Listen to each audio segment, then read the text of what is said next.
Bonjour à tous, frères de bataille, et bienvenue au sein du Kill Team Momentum. Je m'appelle Drix et j'ai le plaisir d'être votre hôte pour ce nouveau Momentum sur Planet Wargame. Aujourd'hui, nous continuons notre plongée dans les factions en nous attaquant aux hérétiques Astartes, les Space Marines du chaos. À présent que s'ouvrent les portes de l'Oratorium pour y accueillir en son sein les initiés et les apprentis.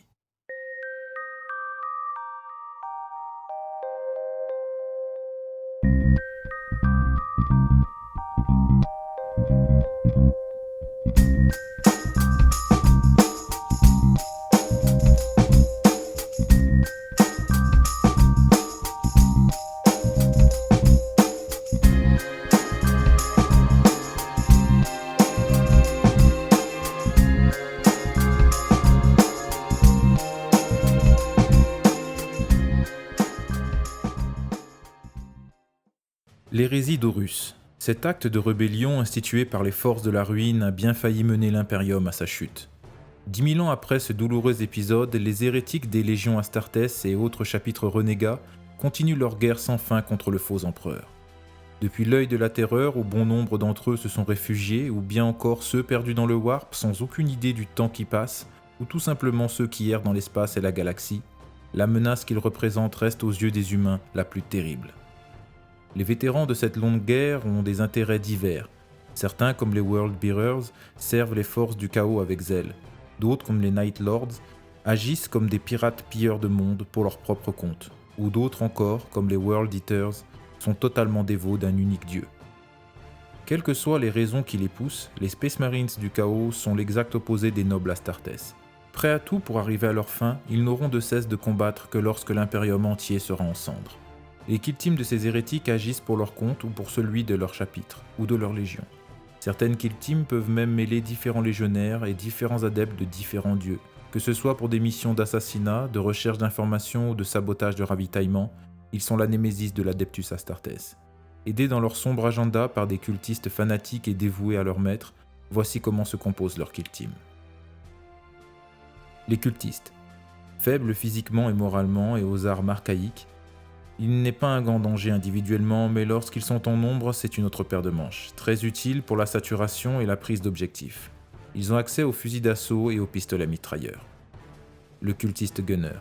Similaire à n'importe quel cultiste, sauf qu'il a accès aux lance-flammes et aux mitrailleuses. Le cultiste champion. Mène ses camps par son combat, il possède une attaque en plus et un commandement plus élevé. Il a accès aux fusils à pompe. Tous ont l'aptitude marque du chaos. Les Space Marines du chaos. Ils sont identiques aux marines tactiques en termes de caractéristiques. Une attaque, un point de vie, une sauvegarde à 3. Ils sont équipés de bolters, pistolets bolters et épées tronçonneuses. Un d'entre eux peut porter l'icône du chaos. Les SMC Gunners. Ils ont accès aux armes lourdes type bolter lourd ou aux lance-flammes, fuseurs ou encore fusils à plasma. L'Aspiring Champion. Il possède une attaque de plus et un commandement plus élevé. Il a accès au pistolet à plasma, à l'épée énergétique et au gantelet énergétique. Tous ont les aptitudes suivantes. Mort aux faux empereurs, marque du chaos et physiologie transhumaine. Les armes des hérétiques. Armes de tir. Dans leur arsenal, on retrouve pour les cultistes les fusils d'assaut, les mitrailleuses et autres fusils à pompe et pistolets mitrailleurs. Pour les Space Marines du chaos, on retrouvera des armes symboliques de tout Astarte, comme le bolter lourd, le lance-flamme et le pistolet, et fusil à plasma, ainsi qu'une de leurs armes de prédilection, le fuseur, qui est extrêmement puissant et dévastateur. Armes de mêlée. Les cultistes ont accès à l'arme d'assaut brutale. Les SMC ont accès à l'iconique épée tronçonneuse et l'Aspiring Champion aux épées et gantelets énergétiques. Les règles spéciales des SMC. Icône du chaos. Un tableau vous indique les effets selon le dieu choisi. Entre Slanesh, Khorne, Nurgle, Tzeentch, et l'icône de vengeance, si chaos universel. Cela fonctionne à peu près comme des effets d'aura, sauf pour l'icône de flamme qui fonctionnerait plus comme un pouvoir Psybolt. Icône de fureur, figurine de Khorne seulement. Vous pouvez relancer les jets de charge pour les figurines de Khorne à 6 pouces d'une ou plusieurs figurines amies équipées d'une icône de fureur. Icône de flamme, figurine de Tzeentch seulement. Au début de votre phase psychique, jetez un D6 pour chaque figurine de votre kill team équipée d'un icône de flamme. Sur un jet de 6, infligez une blessure mortelle à la figurine ennemie la plus proche à 12 pouces de la figurine porteuse de l'icône de flamme. Icône du désespoir. figurines de Nurgle seulement. Les figurines ennemies à 6 pouces d'une ou plusieurs figurines équipées d'une icône du désespoir doivent soustraire 1 à leurs caractéristiques de commandement. Icône de l'excès, figurines de Slaanesh seulement. L'aptitude mort aux faux empereurs des figurines à 6 pouces d'une ou plusieurs figurines amies équipées d'une icône d'excès prend effet sur les jets de touche de 5+, plutôt que 6+.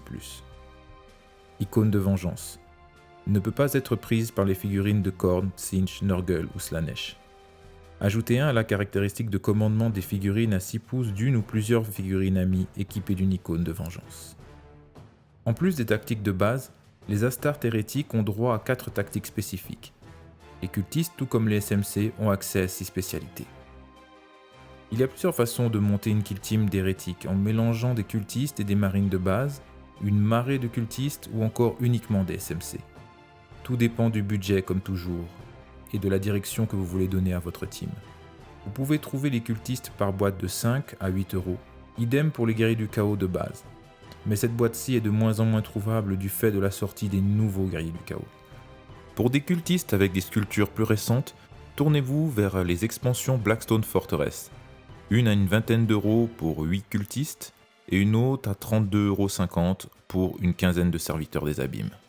Il y a même des règles Kill Team pour tout ce beau monde dans le White Dwarf de septembre 2019.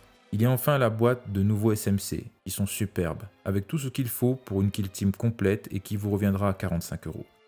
Sinon, vous avez toujours l'option eBay pour acheter uniquement ce que vous désirez pour montrer votre team. Voilà pour cet épisode du Momentum. Vous pouvez à présent rendre gloire au dieu sombre, activer votre épée tronçonneuse et partir détruire les enfants du faux empereur. Merci pour votre écoute et à très bientôt.